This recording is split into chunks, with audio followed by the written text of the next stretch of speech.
Comment passer de ça à ça?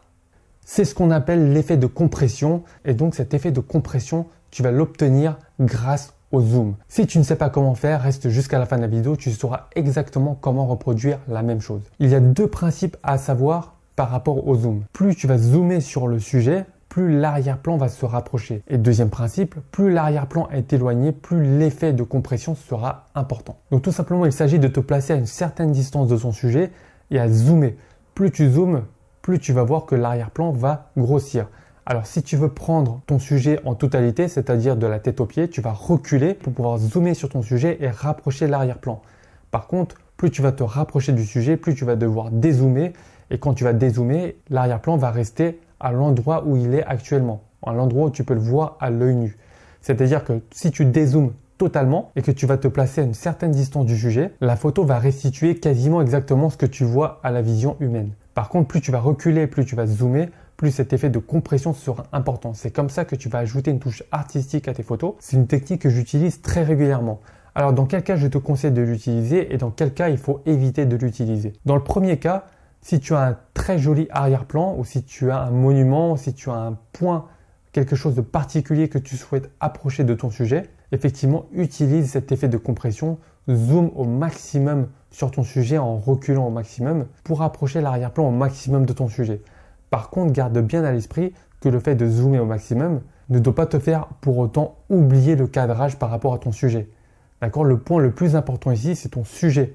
Pense à la composition. Si tu ne sais pas ce que c'est que la composition, ni quelles sont les 5 règles de composition à connaître absolument pour faire des plus belles photos, je te conseille de visionner la vidéo. Maintenant, je te la mets au-dessus de l'écran.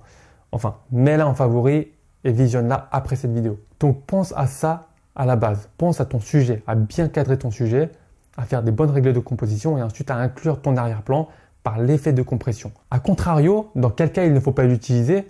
Tout simplement dans le cas où il y a un arrière-plan qui est disgracieux ou qui n'apporte pas quelque chose de plus à ton image. Un élément qui ne va rien apporter de plus au storytelling de ta photo. Parfois, on oublie totalement qu'il faut essayer de raconter une histoire au travers de ces photos, à travers l'image qu'on donne de ces photos et on se met à zoomer à tout va. On zoome partout, on zoome, on zoome, on zoome. Par contre, c'est pas toujours judicieux. Bien sûr, par rapport aux règles de composition, si tu appliques la règle de plein cadre, c'est-à-dire tu remplis le sujet en zoomant sur ton sujet, ça ne pose pas de souci. Mais à partir du moment où il y a un arrière-plan, on l'oublie souvent. Et je le sais parce que ça m'est arrivé de nombreuses fois. On a un modèle, on prend en photo le modèle, on oublie un petit peu ce qu'il y a sur l'arrière-plan. On essaie de zoomer sur le sujet pour donner un certain effet, ce qui est très très bien. On se concentre sur le sujet. Mais après, une fois arrivé chez nous, et après avoir importé les vidéos sur son ordinateur, on se rend compte qu'effectivement sur l'arrière-plan, on a rapproché quelque chose qui n'avait pas lieu d'être. On a utilisé involontairement l'effet de compression pour rien. Donc, il faut vraiment faire attention à l'arrière-plan. Concentre-toi sur le sujet, premier point, mais ne néglige jamais l'arrière-plan. C'est l'arrière-plan qui va te dire si tu dois, oui ou non, utiliser l'effet de compression. Donc voilà, j'espère que tu sais maintenant comment utiliser l'effet de compression. Place-toi à une certaine distance par rapport à ton sujet.